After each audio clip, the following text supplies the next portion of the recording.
Bismillahirrahmanirrahim. Bismillahirrahmanirrahim. Assalamualaikum warahmatullahi wabarakatuh. Ya teman-teman, alhamdulillah berjumpa lagi dengan Pak Jai. Kali ini Pak Jai akan membahas materi pelajaran tematik. Ya, tematik kita sudah sampai di tema 5, subtema 3, pembelajaran 4 dan 6. Ya, ini adalah materi terakhir pembahasan kita di tema 5. Ya, kita sudah terakhir, berarti besok kita sudah melaksanakan penilaian harian ya. Nah, di pekan ini berarti akan ada penilaian harian teman-teman. Jangan lupa kalian review kembali buku-buku pelajaran-pelajaran yang ada di buku paket tema 4E ya.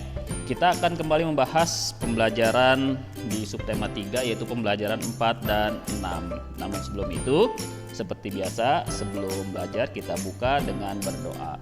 Isti'adadan duaan. A'udzu billahi minasyaitonir rajim. Bismillahirrahmanirrahim. Raditu billahi rabba wa bil islami dina wa bi Muhammadin nabiyyan wa rasula. Rabbi zidni ilma warzuqni fahma. Allahumma anfa'ni bima 'allamtani wa 'allimni ma yanfa'uni wa zidni ilma. Ya. Alhamdulillah, amin ya robbal alamin. Teman-teman bisa siapkan bukunya, buku paketnya tema 4E dan buka halaman 90. Kita akan membahas materi pembelajaran 4 dan 6 di halaman 100. Oke, baik. Apa yang akan kita pelajari? Nah, hari ini kita akan belajar tentang membandingkan informasi sebelum dan sesudah membaca teks. Nah, yang kedua, kita akan membahas mencari informasi tentang pengamalan sila Pancasila dalam kehidupan sehari-hari. Yang ketiga, kita akan belajar menjelaskan sikap kepahlawanan petugas pemadam kebakaran sebagai contoh pengamalan sila kelima Pancasila. Dan yang terakhir, kita akan mempelajari menuliskan informasi tentang pahlawan nasional. Ya, itu adalah materi pembahasan kita di tema 4 dan tema 6. Ya, baik, kita masuk ke materi yang pertama. Membandingkan informasi sebelum dan sesudah membaca teks.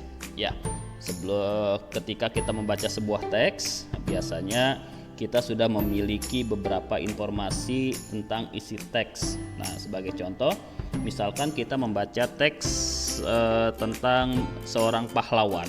Nah, seorang pahlawan nasional misalkan.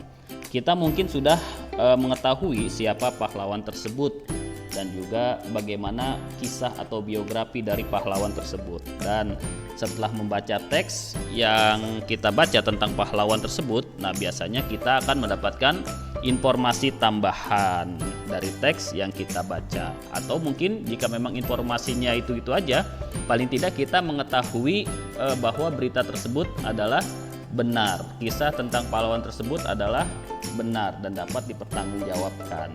Ya. Nah, manfaat dari membandingkan informasi yang kita peroleh sebelum dan sesudah membaca teks itu antara lain, yang pertama, kita dapat memastikan informasi yang kita ketahui sebelumnya itu sudah benar atau belum. Ya, kalau memang informasinya itu sudah benar, berarti pada teks juga akan dijelaskan kebenarannya. Nah, yang kedua, tentunya akan menambah pengetahuan kita tentang isi teks. Dari bacaan teks yang kita baca, biasanya ada informasi-informasi baru tentang isu yang kita pelajari. Nah, baik teman-teman, ada yang tahu tentang istilah pertempuran Surabaya. Nah, dalam pertempuran Surabaya ini biasanya kita kenal dengan 10 November yang diperingati sebagai Hari Pahlawan. Nah, ternyata itu adalah perjuangan rakyat Surabaya melawan para penjajah. Nah, di pertempuran Surabaya tersebut ada sebuah pahlawan yang ikut serta dalam upaya perebutan kemerdekaan. Ya, mari kita baca teks di halaman 90. Itu ada sebuah teks tentang Letkol Sruji. Ya. Banyak yang tidak mengetahui bahwa sosok Letkol Muhammad Sroeji merupakan salah satu pejuang kemerdekaan. Pada masa penjajahan, Letkol Sroeji turut berjuang dalam upaya perebutan kemerdekaan. Beliau merupakan mantri atau juru rawat malaria yang berasal dari Jember, Jawa Timur. Selain sebagai mantri, Sroeji juga dikenal sebagai ahli strategi militer yang cemerlang dengan jabatan Letkol atau Letnan Kolonel. Beliau memulai karir militernya pada masa penjajahan Jepang di Indonesia. Ketika pemerintah Jepang memerlukan tenaga rakyat Indonesia untuk dijadikan tentara, Sroeji memutuskan untuk mengikuti proses perekrutan tersebut. Beliau pun akhirnya tergabung dalam pasukan Peta, pembela tanah air, dan dilatih menjadi tentara. Keputusan tersebut diambil Sroeji sebagai bentuk rasa cinta terhadap tanah air. Setelah menyelesaikan pelatihan militernya di Peta dan menjadi tentara, Sroeji pun mulai sering terlibat dalam banyak pertempuran besar, antara lain pertempuran Karawang Bekasi. Selain sebagai prajurit yang terlibat dalam berbagai pertempuran, Sroeji ternyata merupakan pelopor dalam pembentukan Badan Keamanan Rakyat atau BKR dan Tentara Keamanan Rakyat atau TKR. Beliau membentuk kedua badan militer tersebut di wilayah Karesidenan Besuki di Jawa Timur. Perjuangan Sroeji bersama tentara lainnya terus berlanjut. Bersama rekannya, Sroeji mengatur strategi dan melatih rakyat biasa agar siap menghadapi sekutu.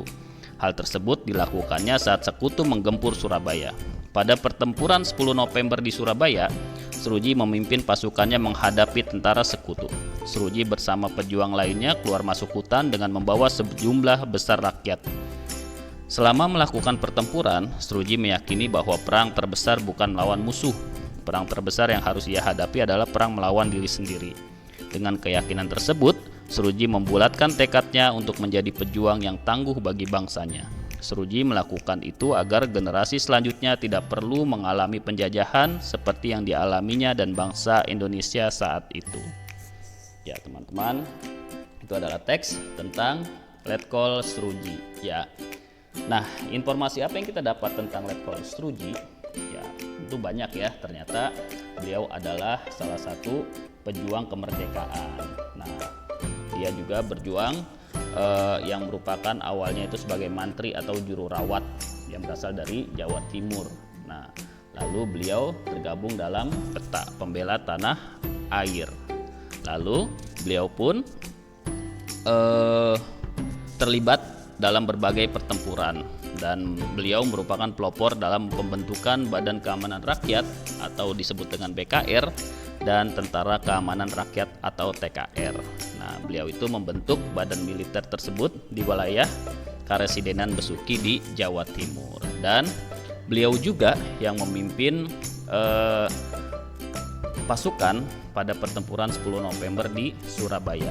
Ya, jadi beliaulah yang membantu rakyat Surabaya dan juga para tentara Indonesia untuk berjuang melawan sekutu di Surabaya pada tanggal 10 November. Itu adalah teks tentang Sroeji. Ya, kita lanjut dari informasi tentang mencari informasi tentang pengamalan sila Pancasila dalam kehidupan sehari-hari. Ya, seperti kita tahu bahwa Pancasila adalah lambang negara Indonesia dan juga menjadikan rakyat Indonesia ini berperilaku sesuai dengan Pancasila dan juga menjadikan Pancasila sebagai pedoman bangsa. Nah, terus apa saja sikap yang sesuai dengan nilai-nilai Pancasila? Ya, banyak. Dari sila 1 sampai sila 5 kita akan mengambil satu kesimpulan atau mengambil beberapa contoh tentang sikap yang sesuai dengan nilai-nilai Pancasila. Baik, di sila pertama, ketuhanan yang Maha Esa. Nah, sikap yang sesuai apa? Nah, tentunya sikap yang sesuai adalah taat menjalani ibadah kepada Tuhan yang Maha Esa. Lalu menghormati hak-hak umat beragama lain, karena agama lain pun agama yang diakui di Indonesia. Jadi kita harus menghormati, harus saling menghormati dan saling menyayangi. Nah, ini adalah sikap yang ada pada sila pertama di Pancasila. Nah, pada sila kedua, kemanusiaan yang adil dan beradab. Apa saja sikap yang sesuai dengan nilai Pancasila yang kedua? Yang pertama, memiliki sikap tenggang rasa. Lalu, menghormati hak orang lain. Ya. Yang ketiga, persatuan Indonesia. Ini juga berkaitan dengan menghargai produk buatan bangsa sendiri. Ya. Lalu mengutamakan kepentingan bersama daripada kepentingan sendiri. Ini adalah salah satu wujud pengamalan sila ketiga. Jadi sikap yang sesuainya apa? Menghargai produk buatan bangsa sendiri, mengutamakan kepentingan bersama daripada kepentingan sendiri. Ya. Yang keempat, sila keempat, kerakyatan yang dipimpin oleh hikmat kebijaksanaan dalam permusyawaratan perwakilan. Nah, sikap yang sesuai apa? Yang pertama, menghargai perbedaan pendapat dengan orang lain. Ya, ini adalah salah satu asas demokrasi. Jadi, kita harus menghormati perbedaan pendapat dengan orang lain dan mengembangkan sikap demokratis. Nah, ini adalah salah satu sikap dalam musyawarah. Yang terakhir, di sila kelima, keadilan sosial bagi seluruh rakyat Indonesia. Apa saja sikap yang sesuai dengan nilai Pancasila sila kelima? Ya, menghargai hasil karya orang lain dan membantu korban bencana alam. Itu juga sikap yang sesuai dengan sila kelima. Nah, itu adalah informasi tentang pengamalan sila Pancasila dalam kehidupan sehari-hari. Nah, kalau kalian lihat di sila kelima, keadilan sosial bagi seluruh rakyat Indonesia. Nah, ada sebuah profesi. Nah, profesinya sangat membantu kita dalam mencegah atau melindungi kita dari terjadinya bahaya kebakaran. Nah, dia adalah petugas pemadam kebakaran. Nah, profesi ini merupakan profesi yang berbahaya karena kaitannya dengan suasana yang berbahaya, yaitu adanya kobaran api. Tapi ada orang-orang yang rela masuk ke dalam profesi ini demi untuk menyelamatkan orang yang sedang dalam bahaya. Nah, ini adalah merupakan wujud contoh pengamalan sila kelima Pancasila. Ya, sila kelima Pancasila, keadilan sosial bagi seluruh rakyat Indonesia. Apa makna yang terkandung dalam sila kelima Pancasila? Ya, makna dari sila kelima Pancasila yang berlambangkan padi dan kapas ini maknanya adalah yang pertama, mengembangkan perbuatan yang mencerminkan sikap suasana kekeluargaan dan gotong royong. Ya, lalu mengembangkan sikap adil terhadap sesama. Lalu menjaga keseimbangan antara hak dan kewajiban. Lalu menghormati orang lain. Suka melakukan kegiatan dalam rangka mewujudkan kemajuan yang merata dan berkeadilan sosial. Dan terakhir, suka bekerja keras. Ini adalah makna dari sila kelima Pancasila. Ya, kita akan baca teks tentang profesi pemadam kebakaran berikut. Ya, Ksatria Pemadam Api ada di halaman 101. Mari kita baca. Ksatria Pemadam Api. Sang pejuang pemadam api pantang pulang sebelum padam merupakan semboyan yang senantiasa diingat oleh para pemadam kebakaran. Pemadam kebakaran merupakan pahlawan yang patut mendapat penghargaan tinggi. Seorang pemadam diwajibkan tidak hanya memadamkan api, tetapi juga mampu melakukan pencegahan dan penyelamatan kepada makhluk hidup. Tugas pemadam kebakaran sangat besar. Seringkali mereka ditugaskan untuk mengevakuasi korban banjir atau membantu menyelamatkan hewan. Pemadam kebakaran bukanlah sebuah pekerjaan mudah. Setiap saat, para pemadam harus siap mengendalikan dan memadamkan api. Mereka mengesampingkan ancaman kesehatan diri. Mereka senantiasa mengutamakan keselamatan para korban kebakaran. Padahal dalam melaksanakan tugas, seorang pemadam seringkali bertaruh nyawa. Ledakan tabung gas dan terganggunya pernapasan akibat dari gas berbahaya yang ditimbulkan dari kebakaran juga dapat mengintai kapanpun. Bagi mereka, menjadi seorang pemadam merupakan sebuah tugas mulia. Mereka akan terus membantu sesama yang tengah kesusahan. Pemadam kebakaran bekerja dalam sebuah regu. Setiap regu memiliki jadwal kerja secara bergantian selama 24 jam. Para pemadam tidak mengenal kata libur. Mereka harus siap kapanpun tugas memanggil. Hal ini tidak menjadi beban. Ya, teman-teman, itu adalah teks tentang pemadam kebakaran. Luar biasa ternyata ya, kesatria pemadam api. Semboyannya adalah pantang pulang sebelum padam. Ya, itu adalah semboyan dari petugas pemadam kebakaran. Ya, profesi mereka adalah profesi yang sesuai dengan pengamalan sila kelima Pancasila. Jadi kita pun dapat mengamalkan sila kelima Pancasila walaupun kita tidak menjadi petugas pemadam kebakaran. Ya, baik teman-teman, kita berlanjut ke materi berikutnya, menuliskan informasi tentang pahlawan nasional. Ya, ada seorang pahlawan nasional yang kita kenal dengan tokoh dari 3 serangkai. Nah, 3 serangkai ini adalah beliau Dr. Cipto Mangunkusumo, lalu Dewi Dekker dan Suwardi Suryaningrat atau Ki Hajar Dewantara. Nah, di halaman 103 kita akan mengenal seorang pahlawan nasional yaitu Dr. Cipto Mangunkusumo. Ya, mari kita baca teksnya yang ada di halaman 103. Dr. Cipto Mangunkusumo. Nama Cipto Mangunkusumo tentu sudah tidak asing di telinga kita. Cipto Mangunkusumo adalah seorang dokter profesional yang lebih dikenal sebagai tokoh pejuang kemerdekaan nasional.